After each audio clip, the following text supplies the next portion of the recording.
beautiful creatures of the world, and welcome back to Coffee with Kerri-Lynn. It's a beautiful but very cold day in the far north of Maine, up along the Canadian border in the crown of Maine, and I hope it's a beautiful day wherever you are as well. It is now 3 degrees above zero, but with the wind chill, we feel like we're -7.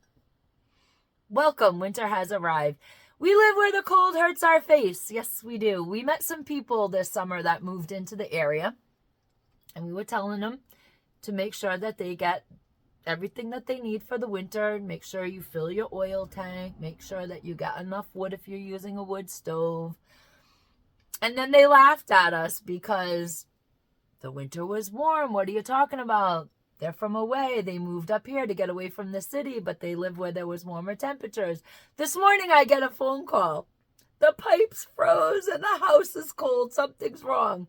Darling, nothing's wrong. Everything is fine. Nobody can keep their house warm today. It doesn't matter if you're using wood heat, if you have oil heat, if you're on electric, or you're using gas. Everybody's house is cold today because this is Maine on the Canadian border where the cold hurts your face.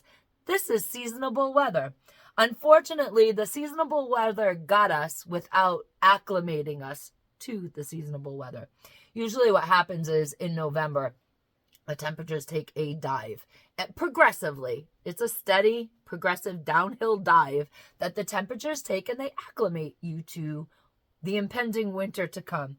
Usually at Christmas time, we have a lot of snow. People get snowmobiles, they get snowshoes, and they get skis for Christmas. Well, we didn't have no snow this year. So everybody who got toys this year, they're just getting out to play with their toys now.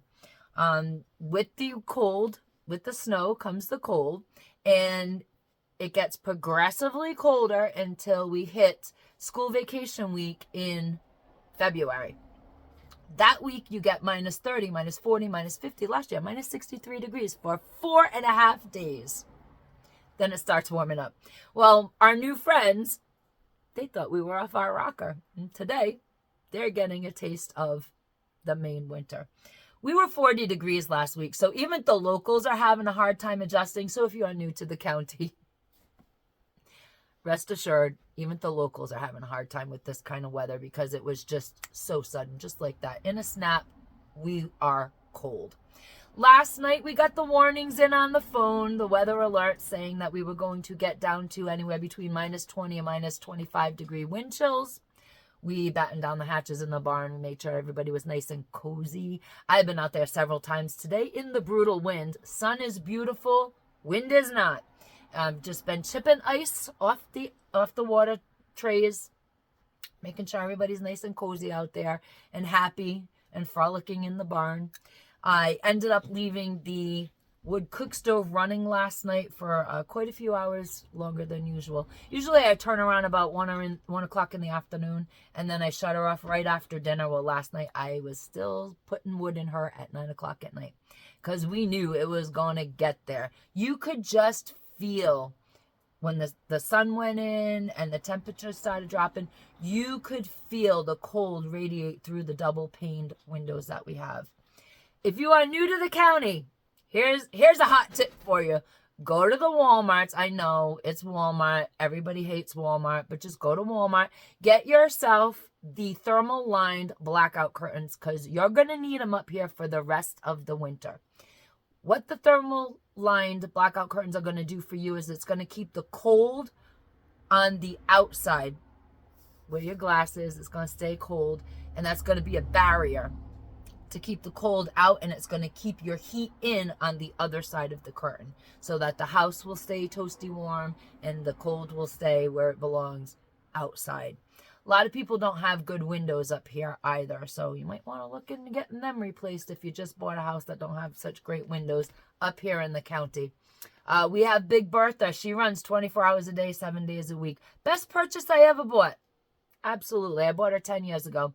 And I will never regret that purchase for as long as I live. She is just amazing. We ended up buying Big Bertha from the Woodstock Soapstone Company in New Hampshire. Bought her about 10 years ago. And at the time, she was almost $3,000. We got all the bells and whistles with her. We got top of the line, the top notch. Because you don't go around buying wood stoves every other year. It's basically a once-in-a-lifetime purchase, one of them big ticket items. We got the hybrid survival stove, and we got it with the soapstone liner, and we got it with soapstone sides. So it does a radiational heating, which is amazing. And soapstone stays warm for a very, very long time. It does not cool down rapidly. We ended up getting, the motif we got with ours was we got the Tree of Life motif for the sides, and I ended up getting the fern andirons and the fern motif cook plates on the top. I got her in a sexy golden black, so she's all sexied up. Bertha runs 24 hours a day, 7 days a week up here in the wintertime. The only time I shut her down is to clean her. We shut her off in the morning. I clean her by the afternoon.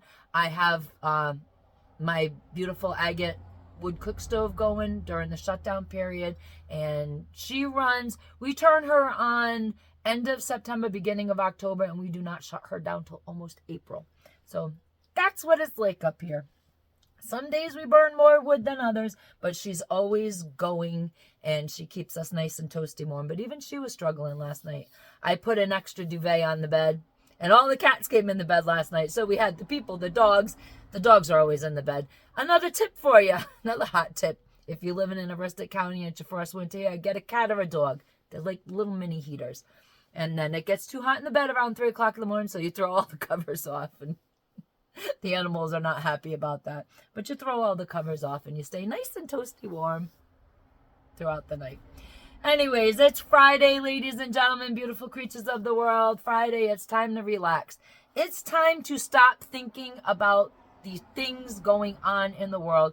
It's time to stop thinking about your burdens and your troubles. It's time to take a couple hours and let's just set those issues aside. People think that here on the homestead, it's 24 hours a day, doom and gloom, Armageddon, build a pantry, survival stuff going on all the time, when it's not.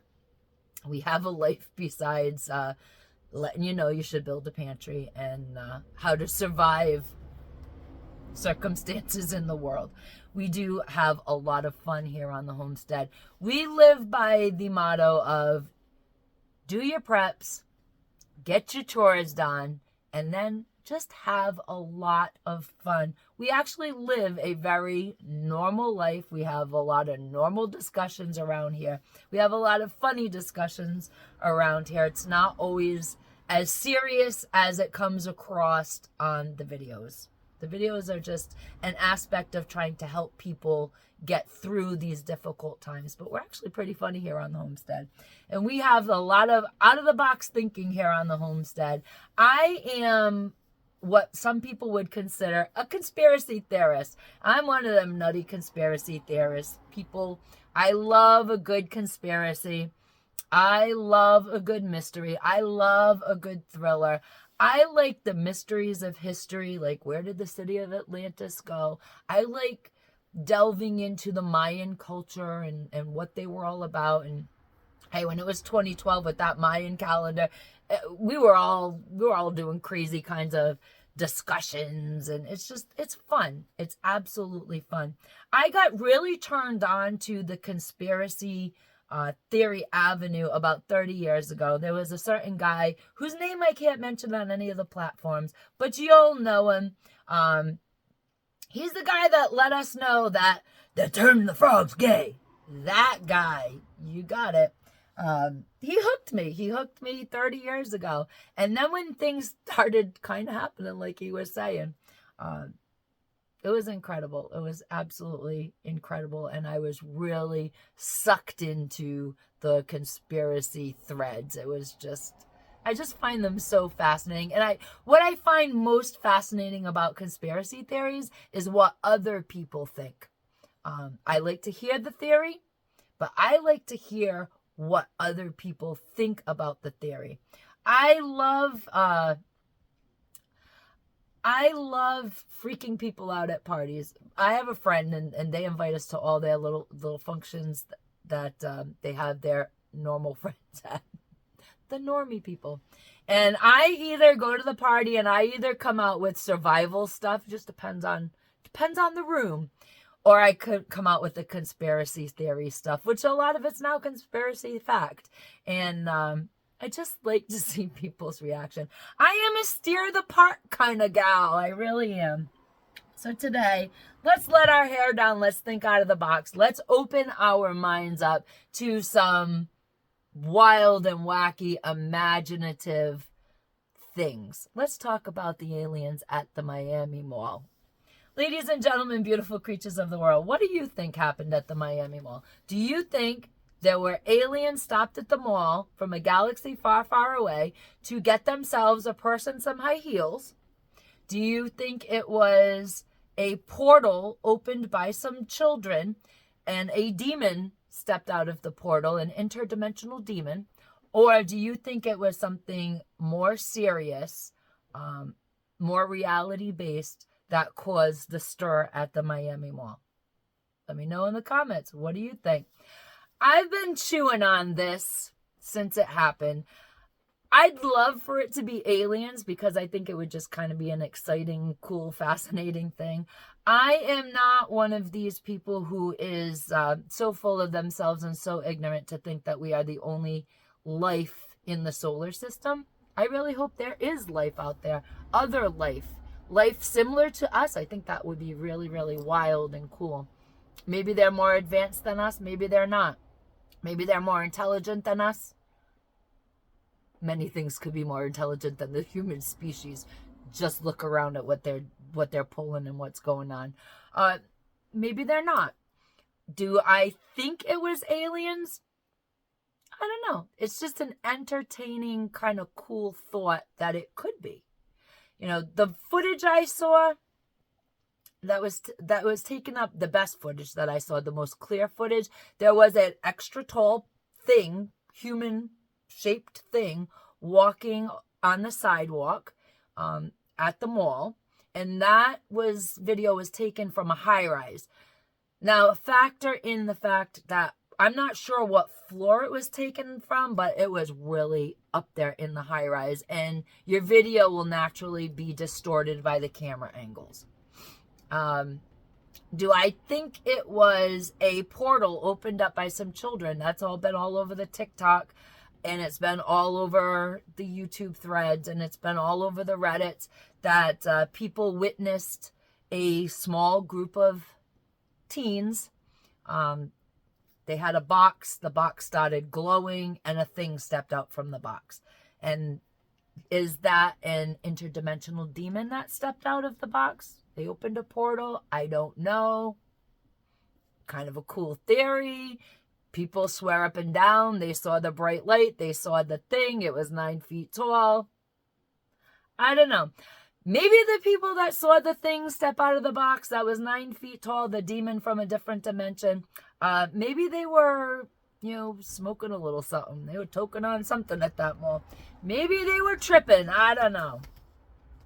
Maybe they were doing the thing that people do that then they see the little elves from the different dimensions and the beings from the different dimensions speak to them.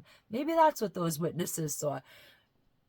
I don't know. I don't know who was doing what, where they were doing it, but they say that was being done at the mall.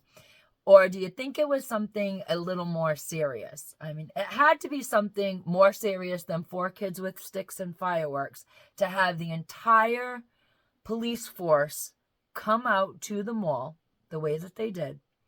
The airspace was also closed for 7 hours. No flights in, no flights out. The only helicopter in the sky belonged to the police department. For 7 hours, they closed down the airspace. What would warrant that? The fun light side of me says aliens. But the more serious, realistic side of me says there was something that happened. They're not disclosing it for maybe some security reasons. We don't actually have a very secure southern border. We don't have a very secure northern border either. They're always getting through up here too. I don't know. There are no 9/11 tapes that came out. 911, there was no tapes that came out. There's been no Freedom of Information Acts filed And it just, the story came, the story went, it was here, it was over. Nobody paid attention. Was it a distraction? I don't know. It seems to me, in my humble opinion, as a conspiracy theorist, I really do want it to be aliens.